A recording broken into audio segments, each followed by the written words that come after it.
Day one of the Republican Party convention, Donald Trump made a grand entry with a bandaged ear and secured his party's nomination officially.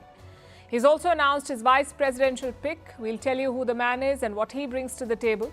Also, how the Biden camp is coping with Trump's rising chances, how investors and donors are reacting, and what's the update on the investigation into the Trump shooting. We'll cover all of this and more. Meanwhile, in Jammu and Kashmir, Pakistan-sponsored terrorism is on the rise again, an attempt to neutralize India's gains over the past few years.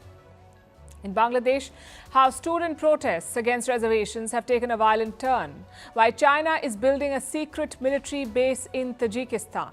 What is pickleball and why is it beating the game of golf? What India should be wary about as it clears the use of the latest weight loss drugs. And they found a cave on the moon's surface. We'll tell you what this means. All this and more coming up. The headlines first. Fresh protests erupt in Kenya's capital, Nairobi. President William Ruto accuses the US-based Ford Foundation of funding the anti-government demonstration.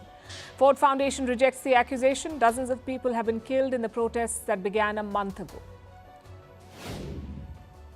Israel continues to bomb Gaza as ally US renews criticism of the high civilian casualty. Now, China claims it is keen to facilitate reconciliation between rival Palestinian factions. Later this month, Qatar officials will be meeting their Hamas counterparts in Beijing. In India, the Lal Street extends its bull run. Sensex and Nifty hit fresh record highs. The benchmark stock indices have been on a record-breaking run since Friday. This comes ahead of the Union budget presentation next week. The International Monetary Fund maintains its 2024 global growth forecast as the world economy will grow 3.2% this year. It's the same as its April forecast. The IMF raises India's 2025 growth projection to 7% from 6.8%, but cuts the 2024 forecast for the United States and Japan. President Emmanuel Macron accepts the resignation of the French government. The Prime Minister will head the caretaker government. French politics has been in a deadlock since the inconclusive snap election earlier this month. Parties in the National Assembly are scrambling to put together a coalition government. And Gareth Southgate resigns as England's manager. The decision comes just days after England lost to Spain in the Euros final.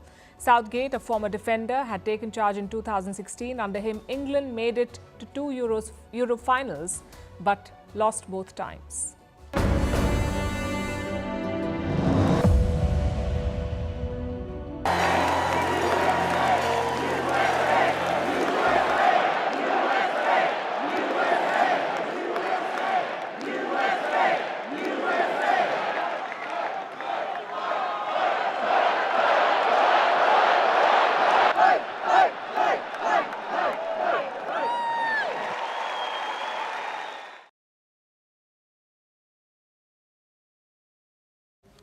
These are Donald Trump's supporters. They want him to fight, to relive the moment when he got up on stage almost immediately after being shot at.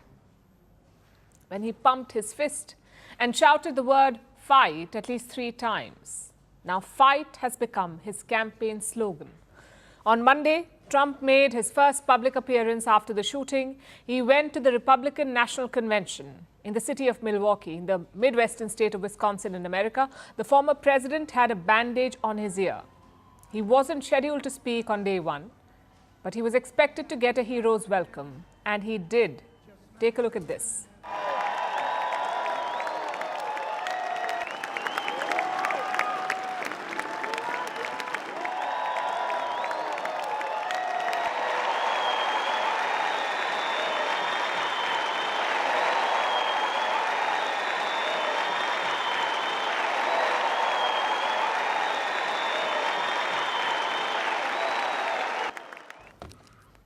There is a wave of support behind Donald Trump now. Thousands of Republicans have gathered in Milwaukee. As many as 50,000 people are attending this event. This includes Republican leaders, party delegates from all American states, and of course, Trump supporters. Many of them had an emotional reaction when they saw Trump. Very enthusiastic, very enthusiastic. Like there's hope, like there's hope. The man is tough. He is tough and he'll fight for every American. Energized, energized. I'm up for it, baby. Too bad it's not November 5th now. I love it. I love it. It stands for his greatness, his legacy. It just keeps growing. It keeps growing and keep growing. It is unbelievable, historic time. We are part of this history. It was an eventful day. Donald Trump himself was visibly emotional. This event, the Republican National Convention, underscores the mass support that he now has. The shooting came as a shot in the arm. From the grassroots to the top leadership, they're all rallying behind Trump now. I definitely believe we're sailing into uncharted territories. We're doing things that typically the Republican Party wouldn't do, and I think that that's grown the base for Trump, and I think that that's what's going to tip us over for this 2024 victory. Trump is expected to speak on Thursday, and he's completely changed his speech. We told you about this yesterday, about this change. Today we have more details. Reports say Trump wants to bring the country together with his speech. Earlier, he wanted to target US President Joe Biden, but now he wants to deliver a more unifying message.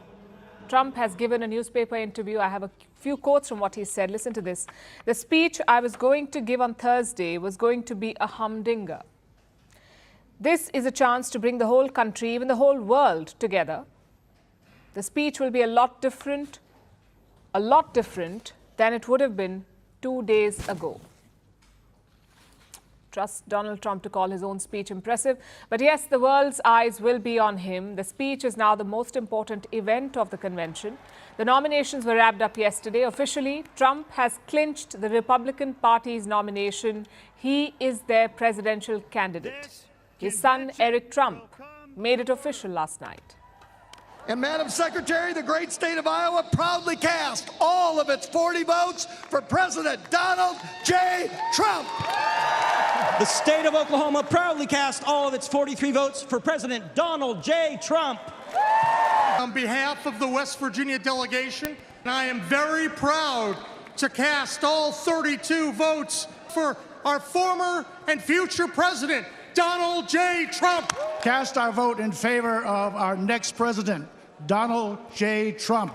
And on behalf of the 125 delegates in the unbelievable state of Florida, we hereby nominate every single one of them for the greatest president that's ever lived, and that's Donald J. Trump.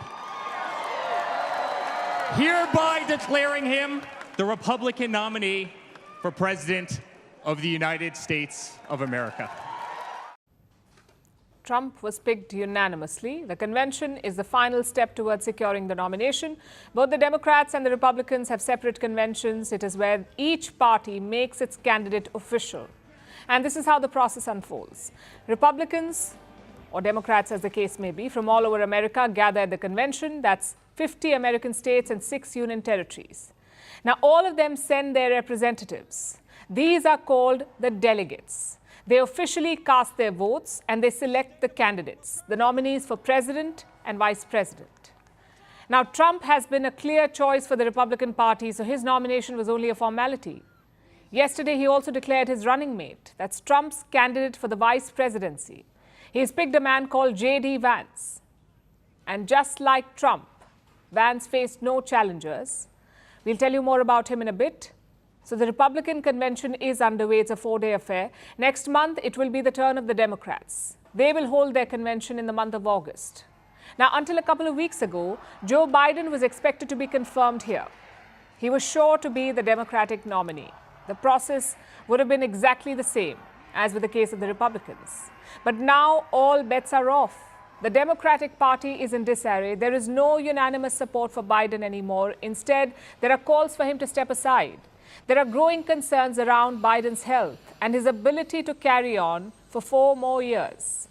A growing section of the Democrats wants Joe Biden to go to be replaced by someone younger. But Biden remains adamant. He hasn't stopped campaigning. In fact, now he says that he wants to debate Donald Trump again. Mr. Trump has said he's giving you a chance to redeem yourself, basically the idea of engaging in another debate. We're going to have another debate.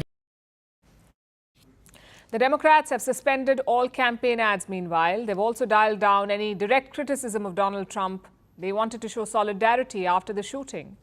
But they don't seem to have a winning strategy at this point. They certainly don't have a winning candidate. Trump seems to be running away with this election. In 2020, towards the end of his presidency, Trump was virtually boycotted. More than 10 internet platforms had banned him. He faced a range of lawsuits. In the past few months, he staged a dramatic turnaround. Today, he's on the verge of the ultimate comeback. He's up against a weak contender, and the shooting has galvanized his supporters. At this moment, it seems like it's Trump's election to lose.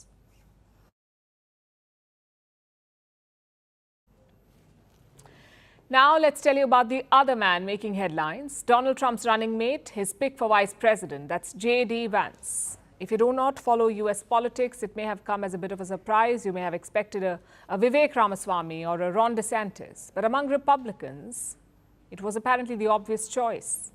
First, let's take a look at his career. Vance hails from the U.S. state of Ohio. He has served in the U.S. Army, including in the Iraq War. He also has a law degree from Yale.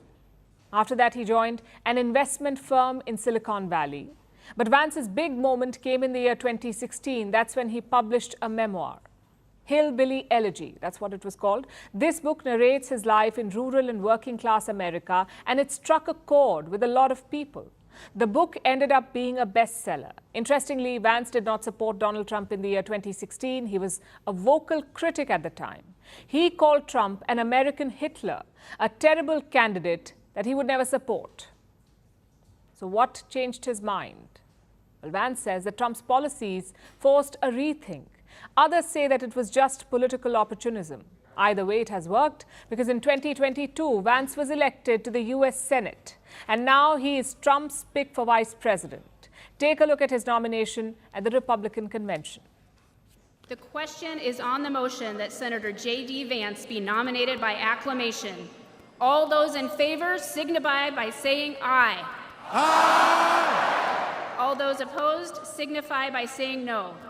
In the opinion of the chair, the ayes have it, and the motion is adopted. Without objection, the motion to reconsider is laid upon the table. Now, the obvious question is this: why Vance? Well, there are mainly 4 reasons behind Donald Trump's pick. Number 1 is age. J.D. Vance is just 39 years old. Trump is twice his age, and Joe Biden is more than twice his age. So the nomination is like a balancing act for the Republican ticket. An old president, but a young vice president. Reason number 2 is policy. Vance is almost always on the same page as Donald Trump. And when he's not, he won't push his opinion. Instead, he will change it. Just consider abortion.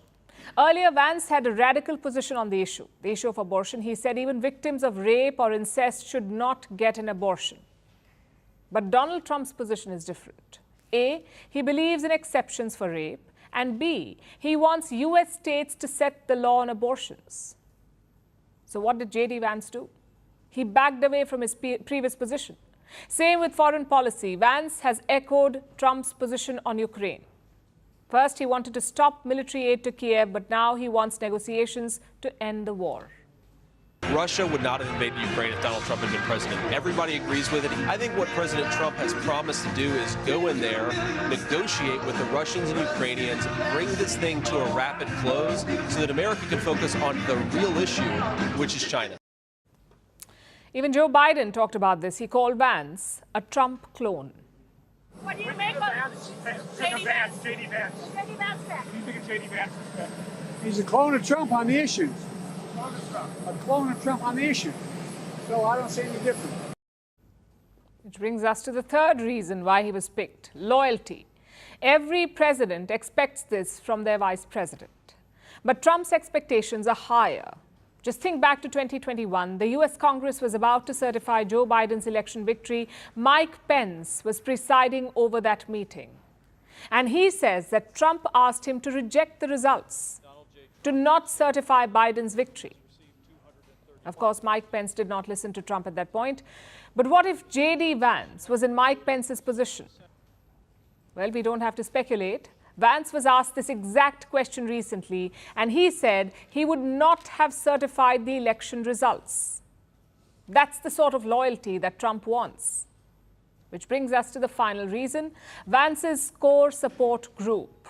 This election will be decided by America's swing states. the likes of Pennsylvania, Michigan, and Wisconsin. These states have a lot of white working-class voters. They voted for Trump in 2016, but they did not support him in 2020. Enter J.D. Vance. He's popular in America's Midwest battleground states, so he could bring in some crucial votes. Those are the 4 obvious reasons for picking J.D. Vance, but the internet has found a 5th reason: his wife, Usha Vance. Usha is the daughter of Indian immigrants. She met Vance at the Yale Law School, and her politics is quite interesting. She was once registered as a Democratic voter. She also worked at a law firm that called itself radically progressive. So very different from her husband. The question is, how will this play out? Vance has said that his wife has considerable influence over his career. In 2022, she also helped his Senate bid. Take a look. He's an incredible father, and he's my best friend. JD shared his family story in Hillbilly Elegy, and he wants for Ohio what Ohio gave him: a fighting chance. Ideally, this race should be about Trump and Vance, but expect Usha Vance to feature heavily. She has a Democratic past, she is the daughter of immigrants, and she is highly qualified. These are all attributes with campaign potential. Let's see how the strategy unfolds.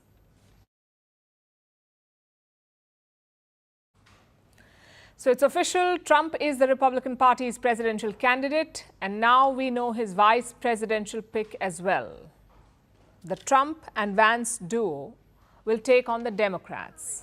For now, at least, that means Joe Biden and Kamala Harris. That is the current matchup. Trump and Vance versus Biden and Harris. But what's the mood like on the ground, especially after the assassination attempt? How has that affected public sentiment in America? How confident are the two sides in the run-up to the November election? Well, we see 2 starkly different pictures emerging. On the one side is Donald Trump. His now iconic fist in the air, adorning T-shirts, flags, and other memorabilia. His words after the attack, "Fight, fight, fight," they have become a rallying cry for the Republicans. He was given a hero's welcome at the Republican convention, and there wasn't a hint of hesitation when he was made the presidential candidate. Their confidence might be infectious, because the American stock market seems to have caught the bug. This is a profound day, right? We're after an assassination attempt. This is historic. And if anyone can turn an assassination attempt into a home run, it's Donald Trump, with his fist held high in the American flag. And it's the ultimate picture. And the markets are telling you the story. The markets are excited. The Trump stocks are rallying. Trump stocks are crypto stocks. They're prison stocks. They're guns.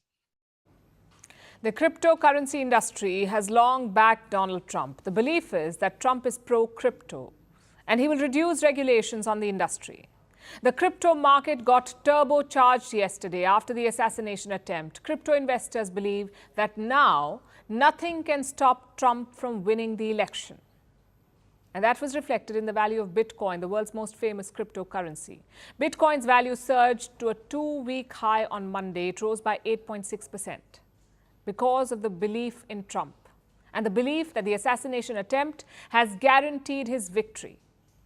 Crypto investors have traditionally backed Trump. Investors like the Winklevoss twins, Tyler and Cameron Winklevoss. They're the founders of the cryptocurrency exchange Gemini, and they have already donated to Trump's campaign. They've given $250,000 each.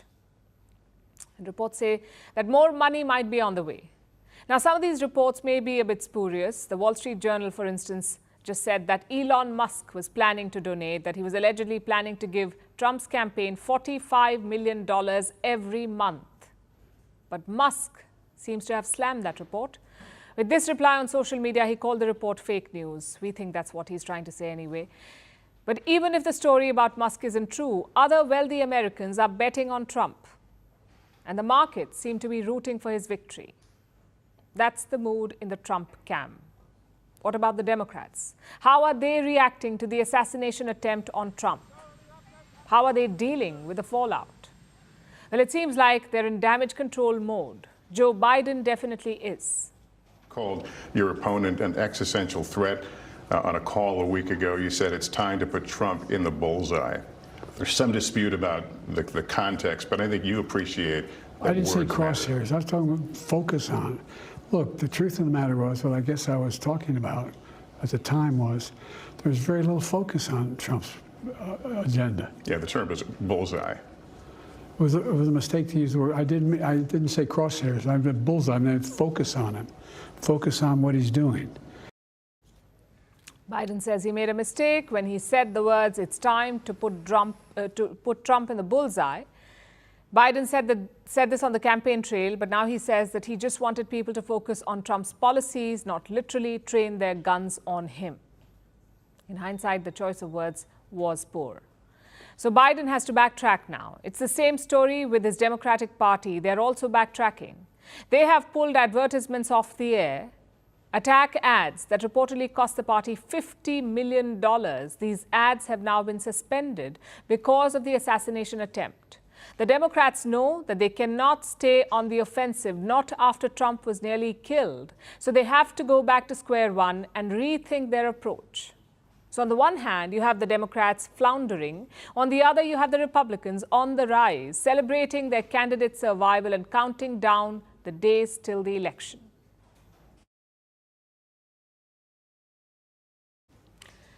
This brings us to the shooting itself. It was a massive security lapse, and reports suggest officers did not act fast enough. Witnesses say they warned the police. They pointed at an armed man on the roof. They kept raising the alarm, yet nothing happened. One police officer even confronted the shooter. So why then could he not stop him? And who's to blame for this failure? Is it the Secret Service or the local police? Our next report tells you. On top of the roof, look. There he is right there. Minutes before the shooting, it was evident something was wrong. Yeah, he's laying down. Yeah, look. There he is. Witnesses saw a suspicious man. He was armed, he was pacing up and down. So they warned the local police. Soon enough, the police got pictures of the suspect. They started to look for him. It was a local town police officer who finally found him. He was on the top of a roof, crouched with an AR-style rifle.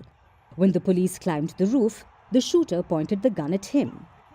One of our officers actually assisted a lift of a second Butler Township police officer up to the roof, at which time the officer grabbed hold of the edge of the building, pulled himself up to be able to look, and according to what he's told me, shooter turned, rifle was pointed at the officer.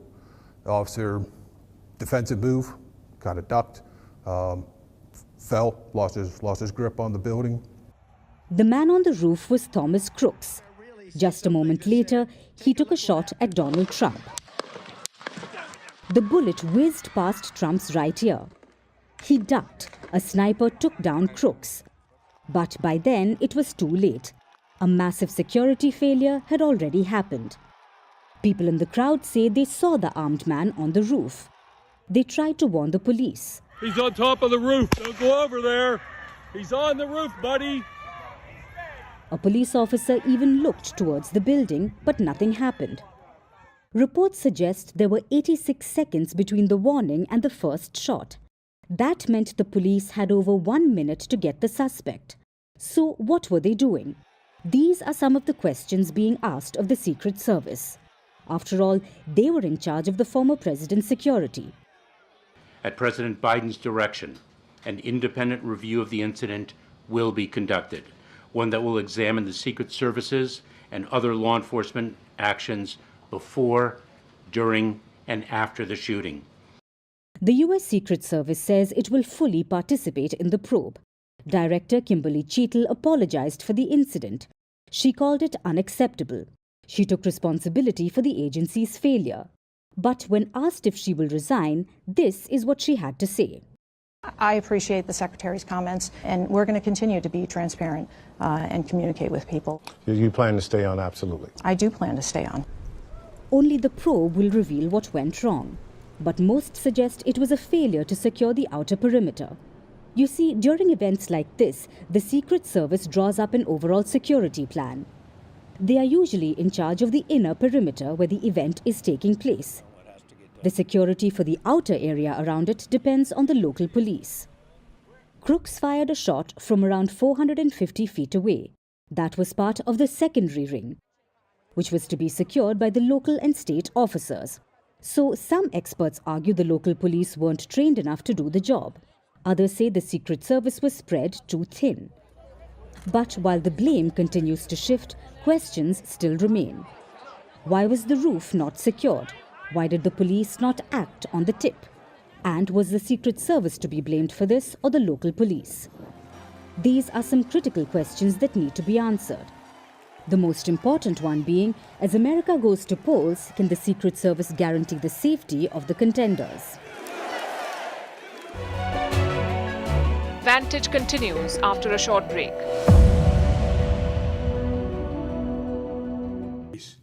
We're neighbors, we're friends, co-workers, citizens, and most importantly, we're our fellow Americans. We must stand together. Yesterday's shooting at Donald Trump's rally in Pennsylvania calls on all of us to take a step back. The search operations that continue in Doda and Jammu and Kashmir, and of course, as we speak, there are visuals coming in, and sad visuals coming in of the last tributes being paid to those who have been killed in action on the line of duty in the Doda encounter. Remember, the encounter first broke out last evening, late last night, in fact, is when the encounter first broke out. And ever since, we've been learning how search operations have been ongoing in Doda. In fact, we're keeping up with these live visuals of the last tributes being paid.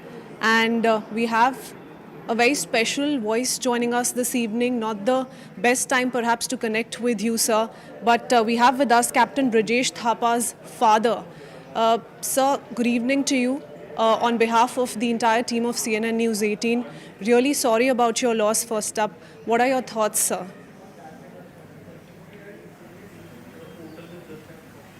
My son, I'm proud of my son because he has laid down his life for the country.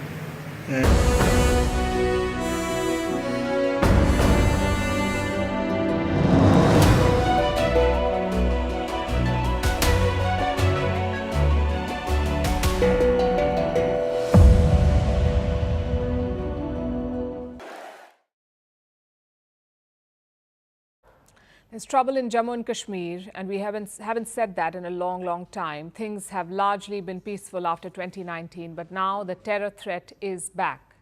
The latest incident was on Monday night. Security agencies got a tip-off in the Doda district. It's located in southern Jammu and Kashmir.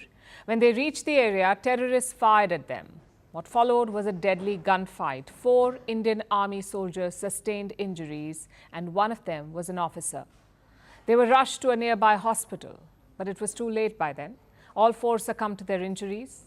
And what about the other side? Reports say 6 to 8 terrorists were involved. They belong to Kashmir Tigers, a terror group linked to Jaish-e-Mohammed. More soldiers have been called in to flush out these terrorists. But we are talking about a difficult terrain here. Doda has a very thick forest cover, so the operation will take time. Defence Minister Rajnath Singh has spoken to the Army Chief. He's been briefed on the search operations, but this goes beyond just one encounter. It's part of a worrying trend now. Look at all the recent terror attacks in Jammu and Kashmir. July 8th, 5 soldiers were killed in an ambush. June 26th, 3 terrorists were killed and 1 policeman injured. June 24th, 2 soldiers were injured in an encounter. June 16th, a terrorist was killed in a gunfight. June 9th, 9 pilgrims were killed after terrorists attacked their bus. May 4th, 1 soldier was killed after terrorists attacked an Air Force convoy. Now, these are just a handful of examples, but they make one thing quite clear. Terrorists are on the move again. Their focus seems to be Jammu this time, which is strange. This region had been largely peaceful until 2021. Kashmir was the hotbed of terrorism, but Jammu was mostly stable. Now that seems to be changing. Multiple attacks have been reported in Jammu. Put together, they have claimed 70 lives, and that includes 52 security officials. Jammu has reported 11 terror attacks in the last 78 days, so clearly there is a problem. Opposition parties are blaming the government. Congress leader Rahul Gandhi says soldiers are bearing the brunt of the BJP's wrong policies. Even the police chief is under fire. Regional parties are calling the Kashmir DGP a communal fixer. They want him sacked. It's probably a response to what he said on Monday. The DGP had pointed fingers at Jammu and Kashmir's regional parties. He accused them of allowing Pakistan to infiltrate Kashmir's civil society. So that's the current situation. Terrorism is surging in Jammu. Soldiers are being targeted and political parties are at each other's throat. All of this raises two important questions. One, why have terrorists shifted focus from Kashmir to Jammu? And two, can elections be held in these circumstances? Let's look at the first question first. There are three possible reasons for the resurgence. Number one, the Indian Army has changed strategy in recent years. Terrorists in Kashmir had been beaten back, so soldiers were redeployed in Ladakh to challenge China. This troop production may have emboldened the terrorists. A second reason is the terrain. Jammu is located to the south of the Pir Panjal Mountains. It's hilly and dense. And like Doda, you have forests for cover. It's the perfect terrain to move around undetected.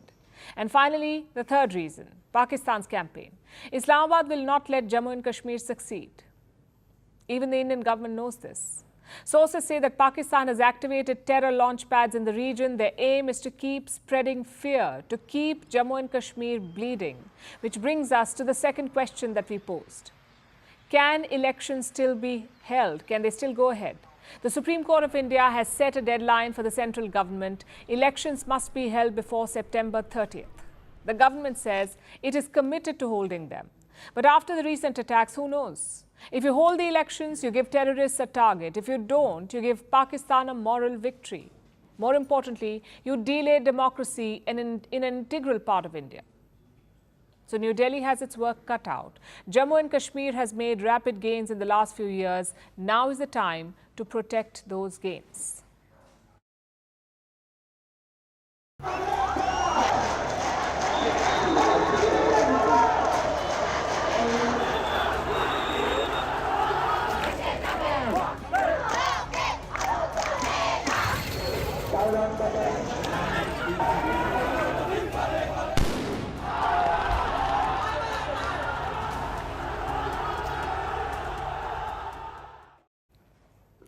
Now we turn to Bangladesh, where some protests have turned deadly.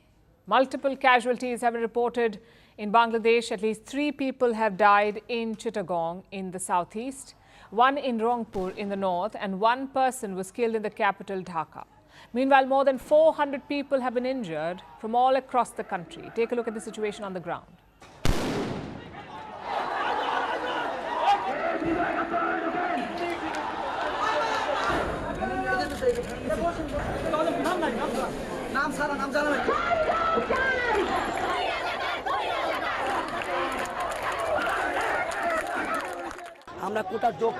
We demanded rational reformation of the quota system. We did not desire anything else.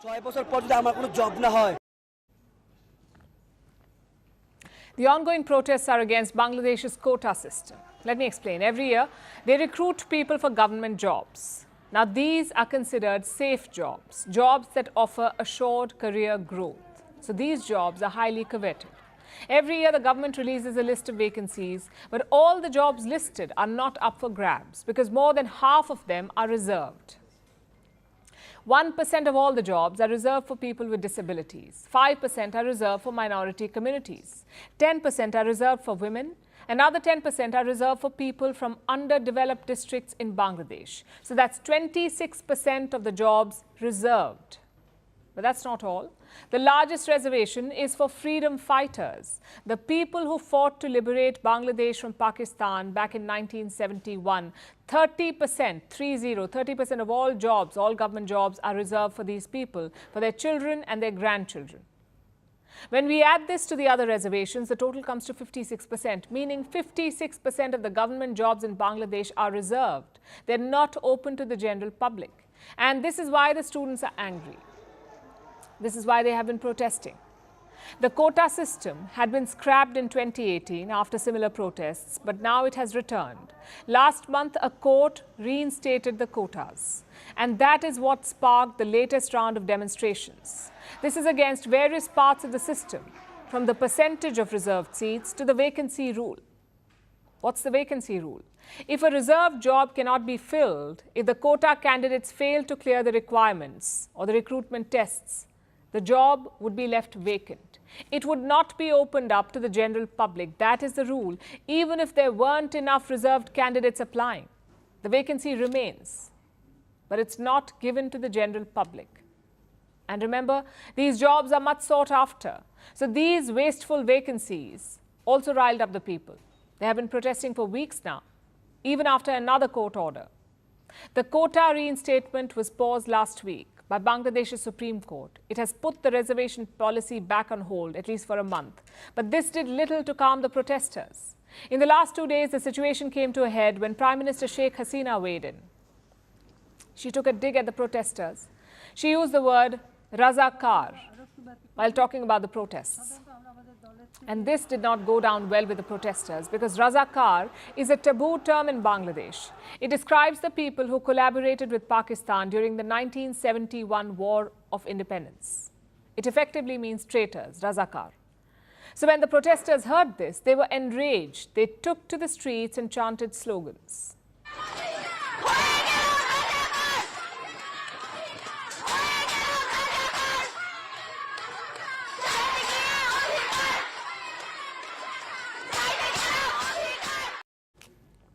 That roughly translates to, I went to ask for my rights and I became a Razakar. The next chant was even more problematic.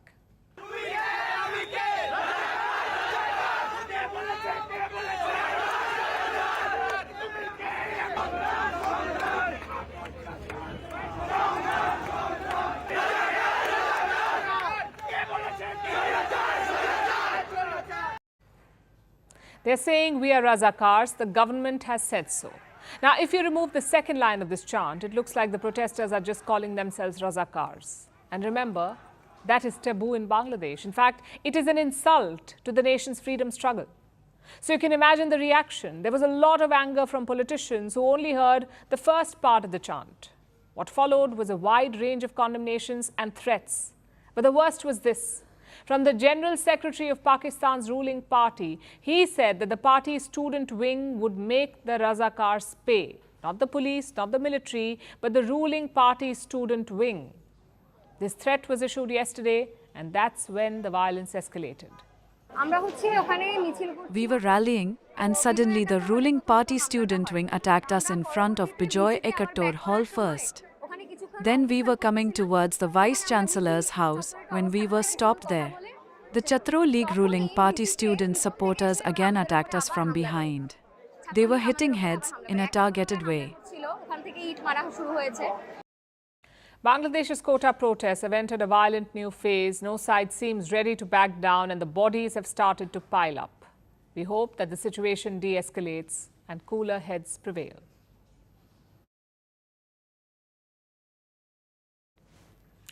Now let's shift focus to China, which is expanding its military clout by building more military bases overseas. A new report has come out. It says China is running a military base in Tajikistan. Here is what it looks like. The facility is in a remote corner of Tajikistan near its border with Afghanistan. It is surrounded by mountains. There are roads leading up to the base. There is a helipad and perimeter walls for protection. Also a lookout tower. So this is a fully equipped military facility. Chinese and Tajik troops are believed to be stationed here. They have a growing military partnership, these two countries, China and Tajikistan. They signed a security pact in 2016. Both countries now hold regular military drills. And now it appears that they have a military base as well.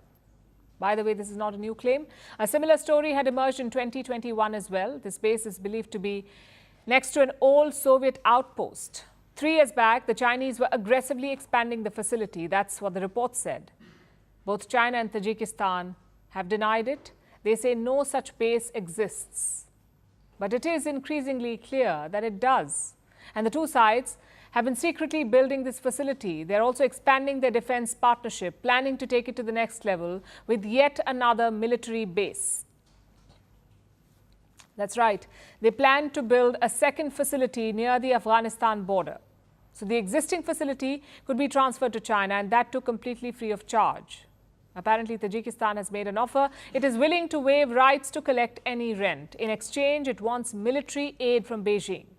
So China could end up with 2 military bases in a friendly country. Earlier this month, Xi Jinping visited Tajikistan. The Chinese president was on a state visit. He's trying to carefully nurture this relationship because China needs this strategic turf and these bases. One reason for that is the Taliban. Since their return to power, Beijing has tried to develop close ties with the Taliban. Earlier this year, China welcomed a Taliban ambassador, the first country in the world to do so, to formally accept a Taliban envoy and extend diplomatic recognition to him. China did it. It has also sent its own ambassador to Kabul, so it is actively and formally engaging with the Taliban, but that should not be mistaken for support. It's a transactional exchange. China has clear expectations from the Taliban. It wants certain guarantees against the Uyghurs in Afghanistan. Around 2,000 to 3,000 Uyghurs live there. They're scattered across Afghanistan. They're believed to have ties with the Taliban. Now, China sees these Uyghurs as troublemakers, a community which can spark unrest in China's Xinjiang province. The Uyghur community has been persecuted by Beijing over the years. So China is now putting pressure on the Taliban to cut ties with the Uyghurs. In return, China has offered economic support to the regime in Kabul, including a possible entry into the Belt and Road Initiative. The Taliban, of course, have welcomed the idea, but not without spelling out their own expectations. We requested China to allow us to be a part of the China-Pakistan Economic Corridor and Belt and Road Initiative and the path that join us through Tajikistan. So far, the Taliban have entertained China's requests, but in a limited manner. They've moved some of the Uyghurs from the China-Afghanistan border, but they haven't completely snapped ties with the community. So Beijing wants an insurance policy against the Taliban. And that's where Tajikistan could help. The military bases could help China safeguard its security interests in the region, but this should alarm other regional players like Russia. Traditionally, Central Asia has been Russia's backyard. Tajikistan is a former Soviet state. Historically, Russia has been its biggest military backer, its primary source of weapons. But recently, this supply has taken a hit. Russia has been slow in its deliveries, mainly due to the war in Ukraine. So Tajikistan is expanding its source base. It is shifting towards China. This could diminish Moscow's influence. India, too, has reasons to worry. China is stationing troops near Afghanistan. This creates new vulnerabilities for New Delhi. This presence could cut off potential trade routes and challenge India's security interests. So China is making a power play for influence in Central Asia, and others cannot afford to ignore this.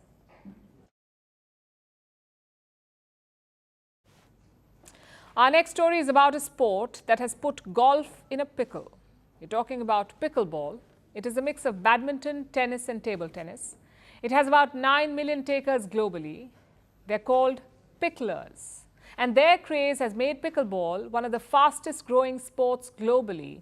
World-renowned athletes are investing in it now. Countries are hosting pickleball leagues. Professionals are increasingly saying goodbye to golf and playing pickleball to close deals. So what makes pickleball such a crowd pleaser? Our next report tells you. What do you do when you want to woo clients? You take them golfing. Golf courses have long been hailed as the ideal venue to close deals. But now it seems golf needs to move over for something called pickleball.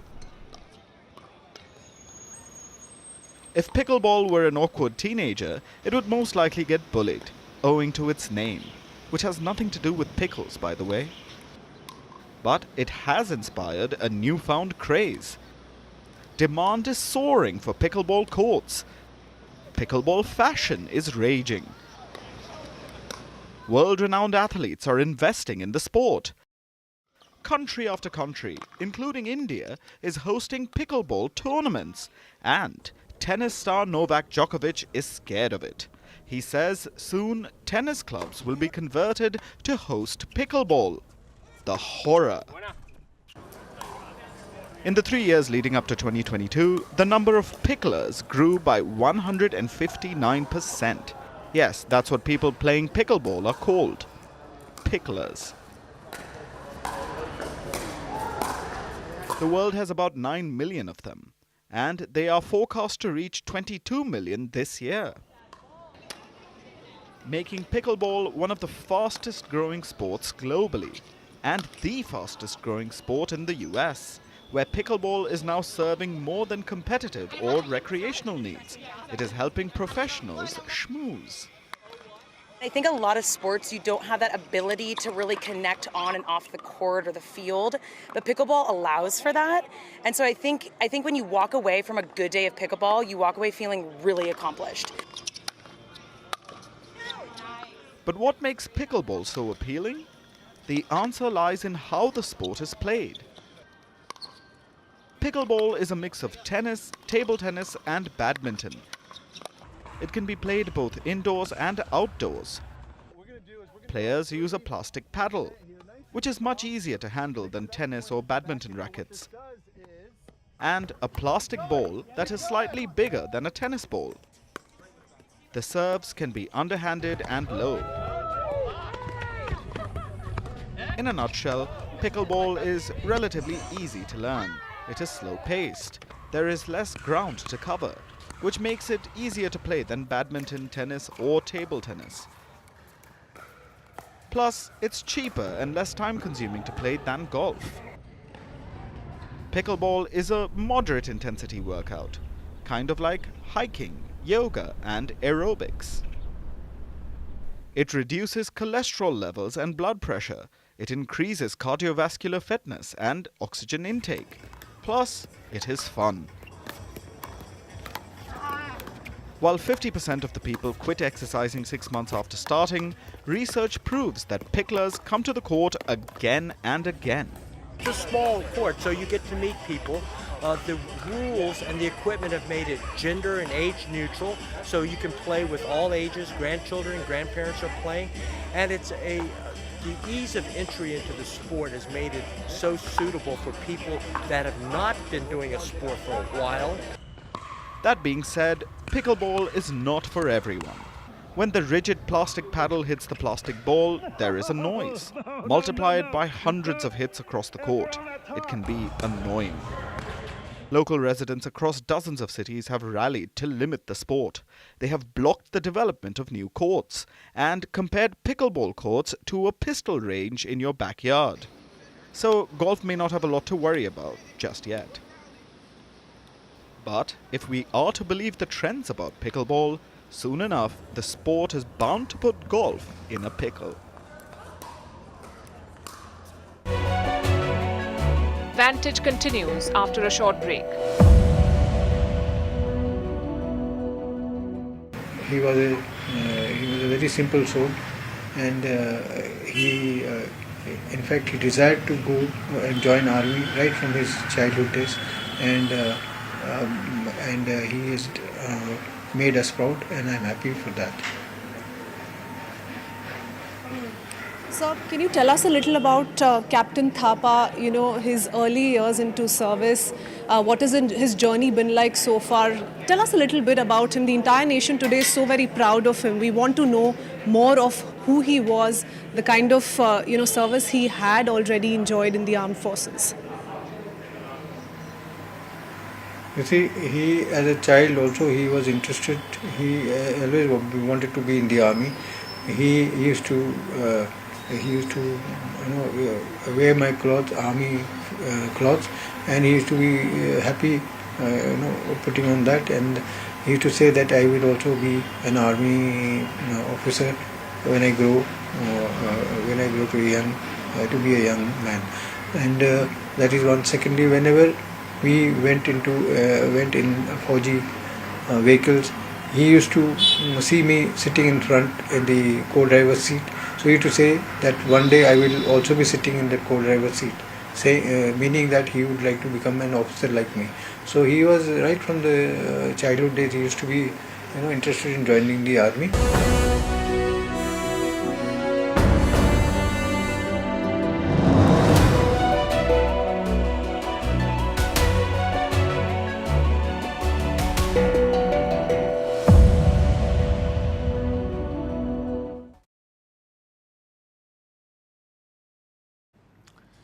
Our next story is about weight loss drugs. They're all the rage across the globe, but in India, they were only available on the black market. Not anymore though. Weight loss drugs will soon make their debut here. Last week, India's drug regulator approved it. It gave a green light to Eli Lilly's tirzepatide. Now, Eli Lilly is an American pharmaceutical giant. For now, the approval is for type 2 diabetes and not weight loss, but it is also under review for dealing with obesity. So what exactly is tirzepatide? Who can use this drug? How much will it cost in India? And can this be misused? First, let's look at tirzepatide. It started as an anti-diabetic medication. Once administered, it mimics two hormones in the body, GIP and GLP-1. It slows down digestion. It activates insulin production. When you take it, you feel very full. Eventually, you start shedding the kilos. Studies show that those taking tirzepatide lose almost 16% of their body weight in a year. That's how it works. Now, two of Eli Lilly's drugs contain tirzepatide. They are Mounjaro and Zepbound. It's basically the same medication, but marketed for two different things. Mounjaro is for diabetes, while Zepbound is for obesity. Which brings us to the question, who can take this drug? Right now, it's been approved for diabetes in India, so any diabetes patient can get it, and this is important. India is known as the world's diabetes capital. 101 million Indians live with diabetes. That's almost 12% of our population. 15% of the population is also pre-diabetic, so this drug could be a blessing for them. Usually, a patient will need to take only one injection a week. This eliminates daily treatments or multiple pills. But on the flip side, the cost is prohibitive. A monthly package of the drug comes at a cost of $1,000. That's around 83,000 Indian rupees every month. 83,000. So one injection will cost a little over 20,000 Indian rupees. Compare that to what we have right now, drugs like metformin. It's a common drug for type 2 diabetes. One strip of 20 tablets costs around 31 rupees. So in a month, you spend around 50 rupees for the diabetes medicine. Then there's insulin. On an average, a diabetes patient spends somewhere between 2,000 to 5,000 Indian rupees on insulin every month. Still significantly cheaper. So at that price point, more than 80,000 per month, tirzepatide is not an option for most people in India. How then will it work for the Indian market? Well, it may not be a crowd favorite for diabetes, but it could work for weight loss.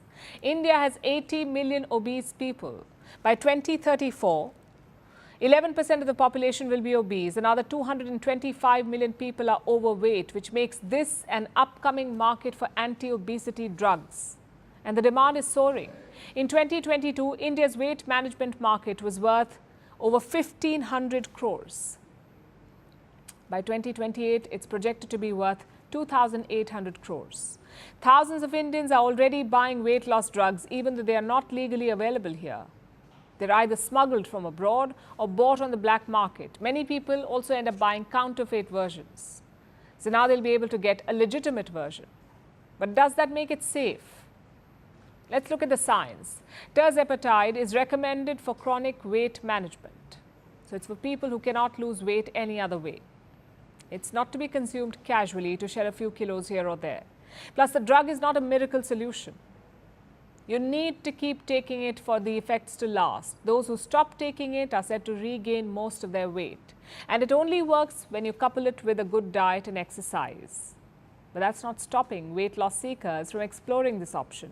And this is leading to a shortage for those who actually need it, diabetic patients.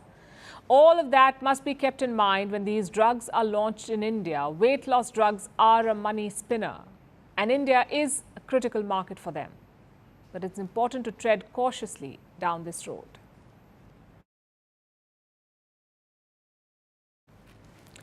Millions of years ago, human life on Earth began in caves. Who knows, maybe years down the line, we could say the same about humans on the moon.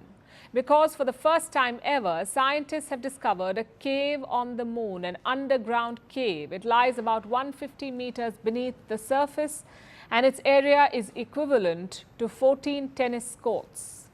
Now, this may be the first cave, but scientists suspect that there are hundreds more, and they can be the new home of future astronauts. Here's a report. It's one small step for man, One giant leap for mankind. The year was 1969. It was the month of July when the first human landed on the moon during NASA's Apollo program. The important achievement of Apollo was a demonstration that humanity is not forever chained to this planet, and our visions go rather further than that, and our opportunities are unlimited. 55 years later, we have taken one more step closer to that dream. Not far from where Neil Armstrong and Buzz Aldrin landed for the first time ever, scientists have found a cave on the moon. They suspect there are hundreds more, and that the caves could be the new home of future astronauts. We'll tell you why. But first, let's talk about the alien cave Earthlings have discovered.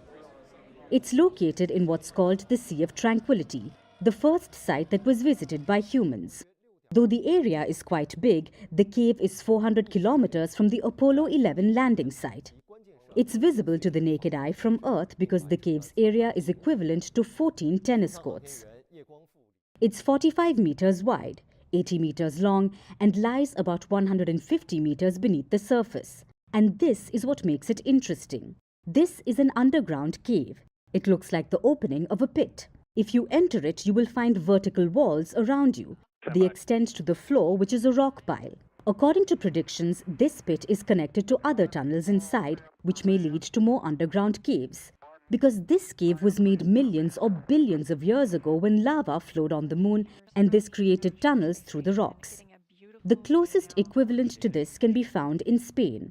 We're talking about the volcanic caves in Spain's Lanzarote. In fact, scientists behind the moon cave discovery visited the Spanish caves for better understanding. Coming back to the moon, you already know that countries are racing towards it. They want to establish permanent human presence there. And that's where the moon caves come in. They can be ideal to build a permanent base for astronauts. Not only for aesthetic Instagram selfies, but because they offer protection. They can protect astronauts from radiation, extreme temperatures, and space weather. Sure, the caves are deep. Astronauts can safely fall inside. But going back up may be a task. The distance cannot be climbed easily, so astronauts may need jetpacks or some kind of device that gives them a lift so that they can get out. But despite the depth, this isn't a tall order, which is why scientists are optimistic. Experts say lunar caves will be a good place to build bases. Humans could potentially be living in lunar pits in 20 to 30 years.